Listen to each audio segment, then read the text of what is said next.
yang ku rindu, berdiam di dalam rumahmu. Satu hal yang ku pinta, menikmati baik-Mu Tuhan. Lebih baik satu hari di pelataran-Mu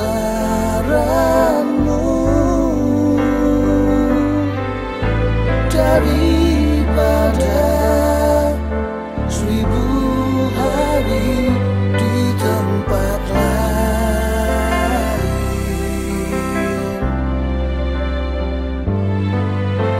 Memuji-Mu, menyembah-Mu, Kau Allah yang hidup,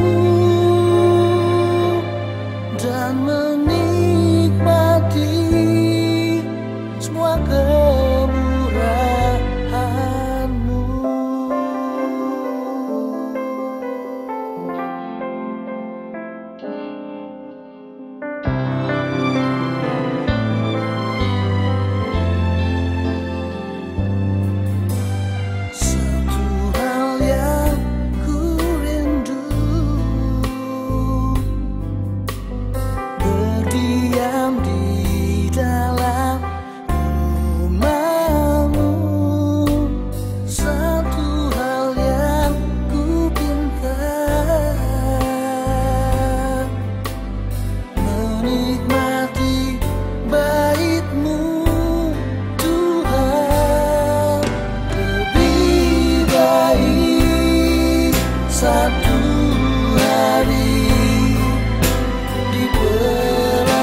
kekuatanku, ku dapat jalani hidupku tanpa Tuhan yang di sampingku.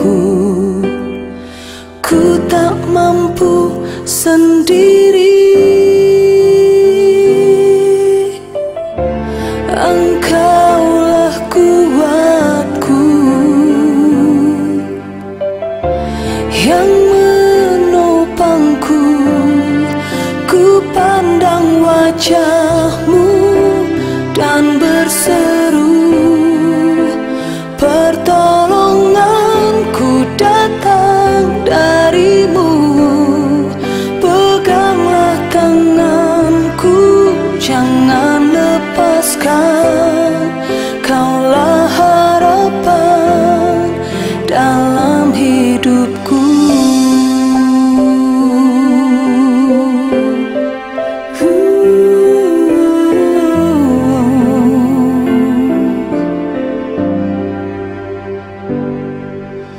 Bukan dengan kekuatanku ku dapat jalani hidupku tanpa Tuhan yang di sampingku. Ku tak mampu sendiri. Engkaulah kuatku yang menopangku. Ku pandang wajah-Mu dan berseru, pertolonganku datang dari-Mu. Peganglah tanganku, jangan lepaskan. Kaulah harapan dalam hidupku.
Jangan lepaskan. Kaulah harapan dalam hidupku. Kaulah harapan dalam hidupku. Kaulah harapan dalam hidupku.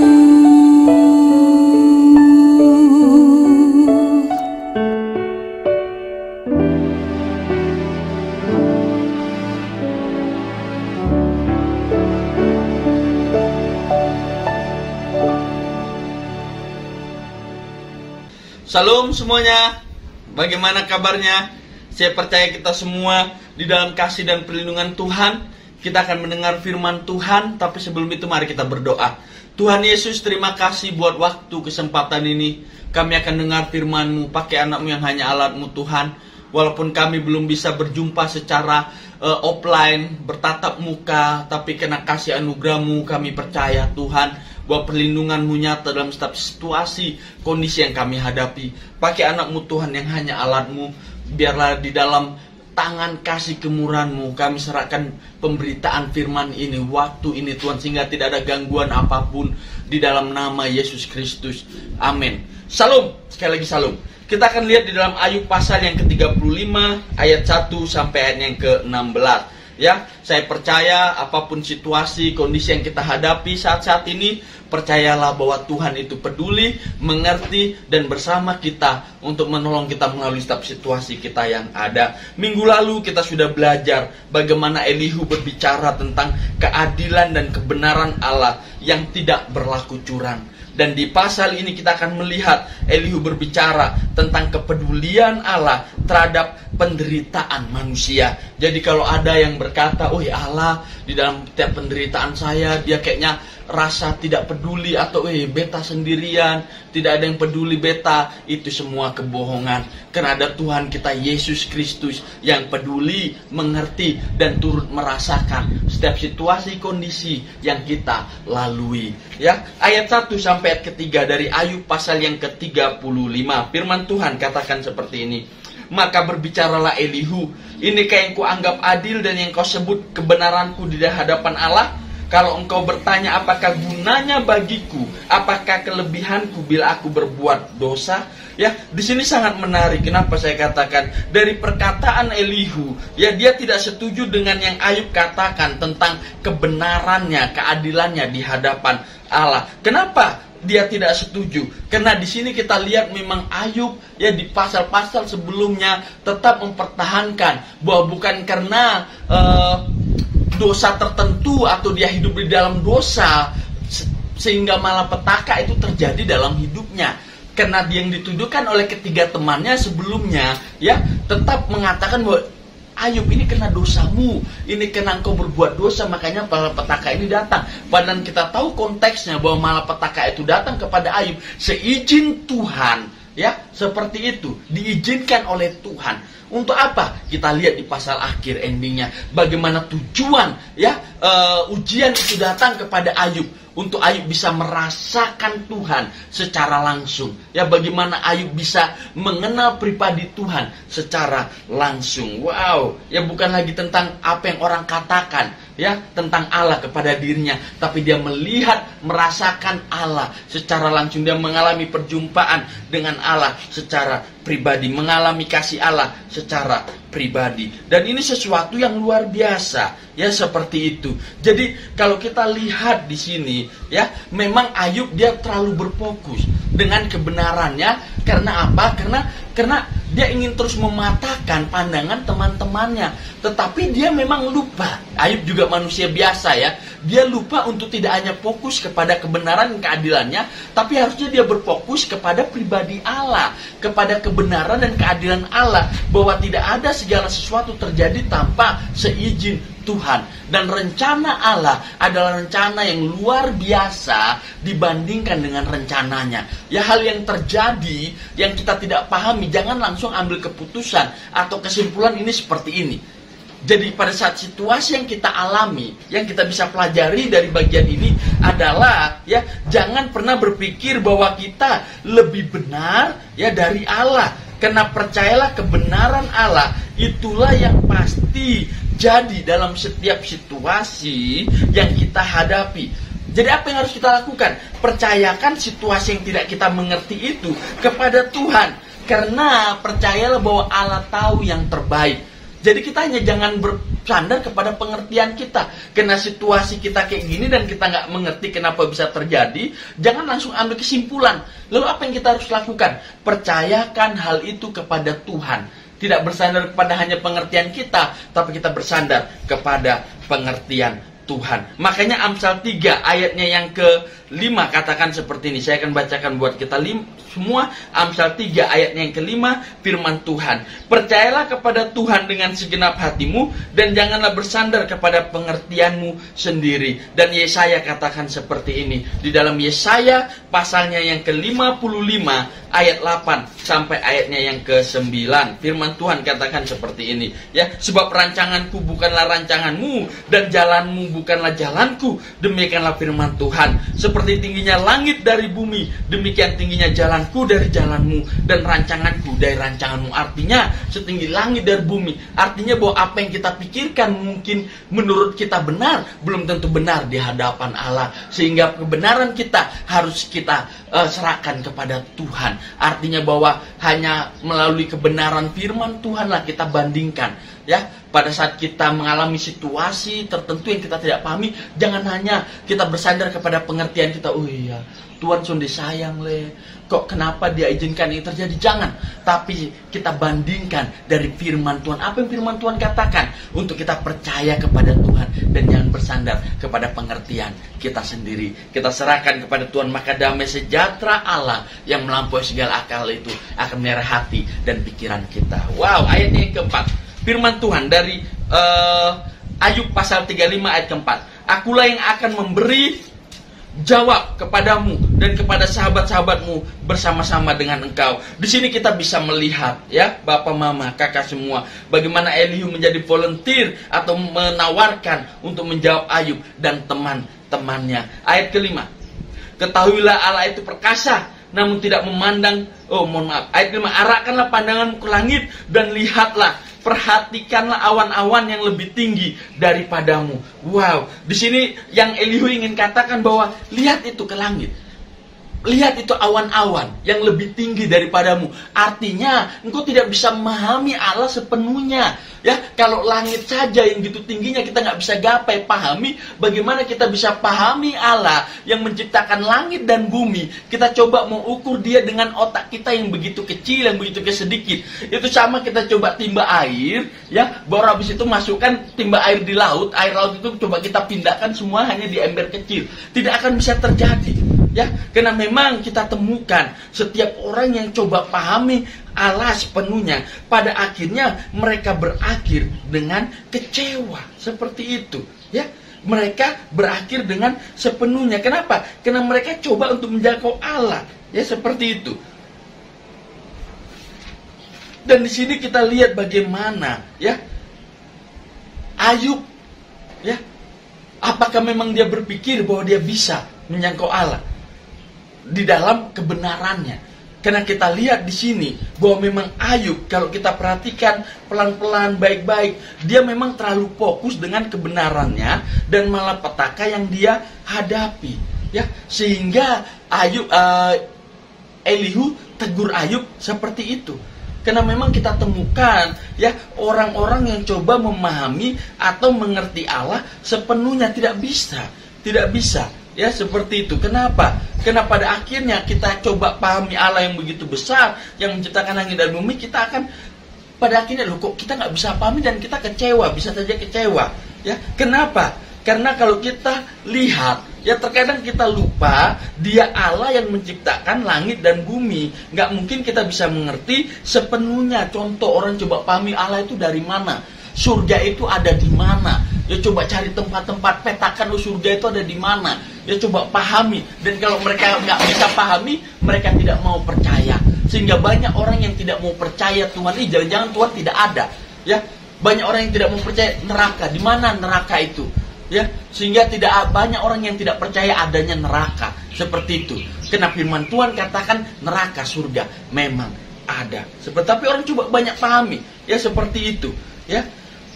Jadi saya ingin katakan di sini, ya, kita harus pahami bagaimana, ya, karena kita hanya manusia biasa. Bagaimana kita yang hanya manusia biasa memahami Allah yang begitu luar biasa. Karena firman Tuhan jelas katakan ada hal-hal yang memang Tuhan nyatakan untuk kita bisa pahami dan untuk anak cucu kita pahami. Tapi ada hal-hal yang memang Tuhan sembunyikan, tersembunyi, ya, dan itu menjadi bagian dari Allah. Itu ada di mana? Di dalam Ulangan 29 ayatnya yang ke-29. Ulangan 29 ayat 29. Firman Tuhan katakan seperti ini, ya. Hal-hal yang tersembunyi ialah bagi Tuhan Allah kita, tetapi hal-hal yang dinyatakan ialah bagi kita dan bagi anak-anak kita sampai selama-lamanya, supaya kita melakukan segala perkataan hukum Taurat ini. Jadi hal yang tersembunyi ialah bagi Tuhan. Jadi memang ada hal-hal yang tersembunyi yang itu bagian dari Tuhan. Jangan coba pahami saja yang Tuhan sudah nyatakan untuk kita pahami, untuk kita mengerti, dan untuk kita pelajari. Ya, kenapa kita bersusah payah pahami yang tidak kita bisa mengerti? Ya, padahal ada hal yang penting untuk kita mengerti. Contohnya apa? Keselamatan di dalam Tuhan Yesus Kristus. Ini hal yang harus kita mengerti, karena hanya melalui Yesus Kristuslah kita bisa masuk surga. Tidak ada jalan yang lain. Karena Yesus katakan, akulah jalan, kebenaran, dan hidup. Tidak ada seorang pun yang pergi kepada Bapa kalau tidak melalui aku. Artinya ini hal-hal yang kita harus mengerti, hal yang kita harus pahami. Jadi untuk apa kita pahami hal-hal yang tidak kita harus untuk kita pahami? Ya, hal yang tersembunyi harus gali-gali sampai mengerti. Jangan. Hal-hal yang Tuhan sudah nyatakan, hal yang paling penting yang membawa kekekalan dalam kehidupan kita, yaitu hal tentang iman di dalam Kristus Yesus Tuhan kita. Good news, kabar baik, melalui Yesus Kristus semua orang bisa diselamatkan. Ayat 6 sampai ayat ke-7 di dalam Ayub pasal 35. Jikalau engkau berbuat dosa, apa yang akan kau lakukan terhadap dia? Kalau pelanggaran banyak, apa yang kau buat terhadap dia? Jikalau engkau benar, apa yang kau berikan kepada dia? Atau apa yang diterimanya dari tanganmu? Di sini kita melihat bagaimana Elihu juga manusia biasa. Ya, di sini Elihu melihat Allah itu terlalu jauh sehingga dosa atau kebenaran kita tidak berdampak apa-apa. Dan saya melihat ini kurang tepat. Kenapa saya katakan berani melihat ini kurang tepat? Kenapa? Yang saya tahu dan yang saya pelajari, Allah yang kita sembah adalah Allah yang turut merasakan, mempedulikan setiap apa yang kita lalui, setiap apa yang kita rasakan. Contoh, ya, pada saat kita berdosa, Tuhan juga didukakan oleh karena itu. Pada saat kita berjalan ke dalam ketaatan, Tuhan sedih oleh karena itu. Tetapi pada saat kita jalan dalam ketaatan, kebenaran, Tuhan disenangkan oleh karena itu. Contoh, Kejadian 6 ayatnya yang ke-6.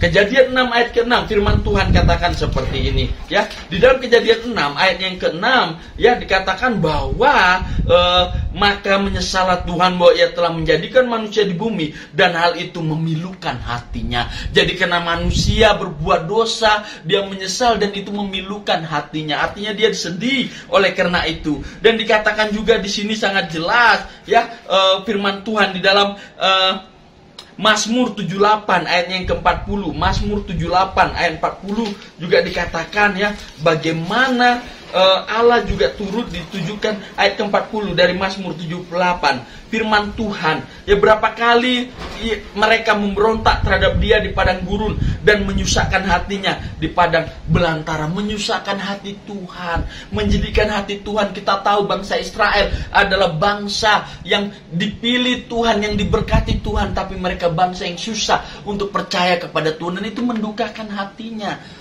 Ya, sama seperti kita orang percaya, ya, kita orang benar di hadapan Tuhan, kita sudah diselamatkan, tapi seringkali kalau anaknya yang tunggal saja dia berikan kepada kita, seringkali kita tidak mempercayakan hidup kita kepadanya sepenuhnya, dan itu menyedihkan hatinya. Tetapi juga makanya saya katakan di Efesus 4 ayat 30, ya, sebagai contoh lain, Efesus 4 ayat 30, firman Tuhan katakan seperti ini. Di ayat yang ke-30, dan janganlah kamu mendukakan Roh Kudus Allah yang telah mementeraikan kamu menjelang hari penyelamatan. Roh Kudus, pribadi Allah, ya, yang dalam hidup kita. Dikatakan jangan mendukakan Roh Kudus, ya. Artinya dia merasakan, dia turut merasakan. Pada saat kita tidak percaya itu mendukakan dia. Pada saat kita tidak percaya akan apa yang Yesus sudah kerjakan di atas kayu salib, ya. Ingat, dia sangat mengasihi kita dan merasakan apa yang kita lalui, ya. Bukan berarti dia Allah yang kena begitu jauh, dia tidak peduli dan tidak merasakan. Tidak, saya tidak setuju dengan itu, ya. Allah kita dekat, Allah kita ada dalam diri kita melalui Roh Kudus, ya, seperti itu. Dan dia merasakan apa yang kita rasakan. Yesaya 63 ayatnya yang ke-9, firman Tuhan katakan seperti ini. Yesaya 63 ayatnya yang ke-9, firman Tuhan Yesaya 63 ayat 9 firman Tuhan katakan, dalam segala kesesakan mereka bukan seorang duta atau utusan, melainkan Ia sendiri yang menyelamatkan mereka. Dialah yang menebus mereka dalam kasih-Nya dan berbelas kasihan-Nya. Ia mengangkat dan menggendong mereka selama zaman dahulu kala. Mengangkat, menggendong mereka artinya menunjukkan kepedulian yang luar biasa terhadap umat-Nya. Karena memang Allah sangat peduli kepada kita. Ibrani katakan juga seperti itu. Ibrani 4 ayat 14-15 firman Tuhan, karena kita sekarang mempunyai imam besar agung yang telah melintasi semua langit, yaitu Yesus anak Allah. Baiklah kita teguh berpegang pada pengakuan iman kita, sebab imam besar yang kita punya bukanlah imam besar yang tidak dapat turut merasakan kelemahan-kelemahan kita. Sebaliknya sama dengan kita, Ia telah dicobai hanya tidak berbuat dosa. Dia turut merasakan kelemahan-kelemahan kita. Artinya bahwa Allah Tuhan kita Yesus Kristus adalah Allah yang peduli merasakan apa yang kita rasakan. Jadi saat-saat ini dalam setiap situasi, kondisi, pergumulan yang semua kita hadapi, jangan pernah merasa sendiri. Jangan pernah merasa Allah tidak peduli atau meninggalkan saudara. Jangan. Karena firman Tuhan katakan bahwa Allah sangat mencintai, mengasihi kita. Dia tidak pernah meninggalkan dan membiarkan kita. Dia merasakan apa yang kita rasakan. Setiap kelemahan-kelemahan kita Dia rasakan. Ayat 8 sampai ayat yang ke-9 firman Tuhan di dalam Ayub pasal 35. Hanya orang seperti engkau yang dirugikan oleh kefasikanmu, dan hanya anak manusia yang diuntungkan oleh kebenaranmu. Orang menjerit oleh karena banyaknya penindasan, berteriak minta tolong oleh karena kekerasnya orang-orang yang berkuasa. Di sini kita melihat ayat 8-9 bagaimana Elihu menjelaskan kerugian yang dialami oleh Ayub karena kefasikan, dan baik yang diterima itu karena kebenarannya saja. Ayat 10 sampai ayat yang ke-13 firman Tuhan katakan seperti ini. Tetapi orang tidak bertanya di manakah Allah yang membuat aku, yang memberi nyanyian pujian di waktu malam, yang memberi kita akal budi melebihi binatang di bumi, dan hikmat melebihi burung di udara. Ketika orang menjerit tetapi ia tidak menjawab oleh karena kecongkakan orang-orang jahat. Sungguh teriakan yang kosong tidak didengar Allah, dan tidak dihiraukan oleh yang maha kuasa. Di ayat 10-13 di sini Elihu ingin menunjukkan bahwa Allah itu peduli pada manusia, tapi manusia tidak peduli pada Allah. Itu masalahnya. Di ayat ini 10-13 sangat jelas ya, menunjukkan bahwa Allah itu peduli sama kita, setiap kita manusia. Tapi memang sayangnya, realitanya, kenyataannya, tidak semua manusia peduli kepada Allah. Apa maksud saya? Tidak semua manusia peduli kepada Allah. Ya jelas ya. Kalau kita lihat di sini bagaimana Allah menunjukkan ya kepeduliannya kepada kita manusia ya. Tetapi di ayat 11 sangat jelas ya bagaimana manusia hanya peduli pada berkatnya tetapi tidak pada Allah. Di ayat 11 di pasal 35 ya, manusianya peduli kepada berkat Allah tetapi tidak pada Allah. Dan jelas di sini ya karena menunjukkan untuk kita mau belajar ya, jangan hanya mau berkat-berkat Allah tapi pribadi Allah juga dalam kehidupan kita. Jelas di ayat yang ke-35, di ayatnya yang ke-11, yang memberi kita akal budi melebihi binatang di bumi, dan hikmat melebihi burung di udara. Artinya pemberian Allah, tapi orang biasanya fokus hanya berkatnya saja tapi tidak kepada yang memberinya ya, seperti itu. Dan jelas di ayat ke-10 kita kembali sedikit, tetapi orang tidak bertanya di manakah Allah. Artinya ya Allah peduli tapi tidak semua manusia itu peduli kepada Allah. Sebagai contoh ya, sebagai contoh kita bisa belajar di sini. Di ayat ke-13 ya, karena kejahatan kecongkakan mereka lah sehingga ia tidak menjawab. Artinya ya apa yang kita bisa pelajari? Yang pertama ya, jangan jadi pribadi yang cuek sama Allah. Ya, karena tanpa menyadari bahwa Allah peduli sama kita. Jadi jangan jadi pribadi yang cuek ya kepada Allah. Ingat bahwa Allah itu sangat peduli sama kita, dan kita harusnya terus melihat Allah sebagai Allah yang peduli dengan kita. Lalu apalagi yang kita bisa pelajari di sini? Ya, yang kedua ya, sebagai contoh dulu, sebagai contoh ya, Apa maksudnya bahwa kita nggak peduli sama Allah? Contohnya kita malas, nggak peduli ke gereja kosonde, kita malas ke gereja. Terus kita nggak peduli kita mau baca Alkitab kosonde, kita nggak peduli kita mau doa kosonde. Ya beta buat apa doa? Beta buat apa ke gereja? Beta buat apa baca Alkitab? Kita nggak peduli sama sekali tentang hal-hal rohani, tentang hal-hal yang sebenarnya lebih utama dan terutama karena kita bawa ke dalam kekekalan. Hubungan pribadi dengan Tuhan kita bawa dalam kekekalan. Tidak harta dunia, itu semua nanti kita tinggalkan. Jabatan kita tinggalkan. Istri kita yang cantik kita tinggalkan. Anak-anak kita mungkin yang ganteng, yang cantik, yang pintar akan kita tinggalkan. Harta benda kita tinggalkan. Ketampanan kita tinggalkan. Kecantikan kita tinggalkan. Tetapi tidak dengan hal rohani. Jam doa-doa kita, hubungan pribadi kita dengan Tuhan, itu tidak pernah kita tinggalkan. Kita bawa ke dalam kekekalan. Ya, bagaimana kita harus mulai tidak cuek tentang hal yang rohani ini. Seperti kita pergi ke gereja, ke persekutuan yang ada, kita pergi, kita baca Alkitab, ya kita mulai renung-renungkan Alkitab, ya di dalam pembacaan kita sehari-hari.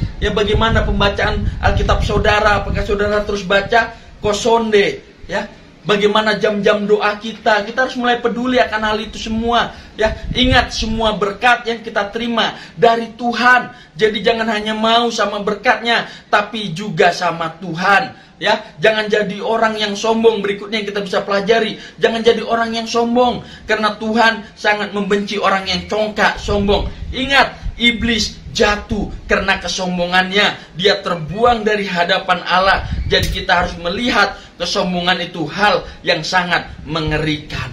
Ya. Bagian terakhir kita lihat di ayat pasal 35, ya, ayat 14 sampai 16. Lebih-lebih lagi kalau engkau berkata bahwa engkau tidak melihat dia, bahwa perkaramu sudah diadukan di hadapannya, tetapi masih juga engkau menanti-nantikan dia. Tetapi sekarang karena murkanya tidak menghukum dan ia tidak terlalu mempedulikan pelanggaran, maka Ayub berbesar mulut dengan sia-sia, banyak bicara tanpa pengertian. Di sini Elihu ingin katakan kepada Ayub untuk jangan ambil kesimpulan tergesa-gesa dan sia-sia di dalam setiap situasi yang kita hadapi, yang dia hadapi. Apa yang kita bisa pelajari? Ya, yang pertama, percayalah, jadilah pribadi yang mulai melihat hal-hal rohani dalam kehidupan kita. Bagaimana kita melihat jam-jam doa kita, jangan terlalu tidak peduli kepada Allah. Kita harus pedulikan hal yang lebih utama dari hal yang tidak utama. Ya seperti itu. Apa hal yang utama? Kekekalan iman kita di dalam Yesus. Kita lihat jam-jam doa kita, hubungan pribadi kita dengan Tuhan. Itu yang kita utamakan. Dan mari kita menjadi pribadi yang tidak cepat mengambil keputusan dari apa yang kita hadapi saat ini. Ya, pergumulan apapun itu yang Bapak Mama, kakak semua hadapi, jangan cepat-cepat mengambil kesimpulan terhadap situasi saudara, ya Bapak Mama, tetapi datang pada Tuhan dalam doa kita, serahkan padanya, maka damai sejahtera Allah akan memenuhi kita semua. Percayalah bahwa dia bukan Allah yang begitu jauh sampai dia tidak peduli kepada kita, sampai dia membiarkan kita sendirian. Tidak, tapi dia Allah yang luar biasa, yang ada dalam kehidupan kita melalui Roh Kudusnya, yang peduli terhadap kita, yang tidak pernah meninggalkan, membiarkan kita, menuntun kita, merasakan apa yang kita rasakan, setiap kelemahan-kelemahan kita, pergumulan kita, dia tahu dan dia turut bersama kita, memampukan kita untuk kita melaluinya. Amin. Mari kita berdoa. Tuhan Yesus, terima kasih buat kebenaran firman-Mu. Biar apa yang kami dengar, kami berjalan di dalamnya dan kami menjadi pribadi yang diberkati. Di dalam nama Yesus. Amin. Shalom.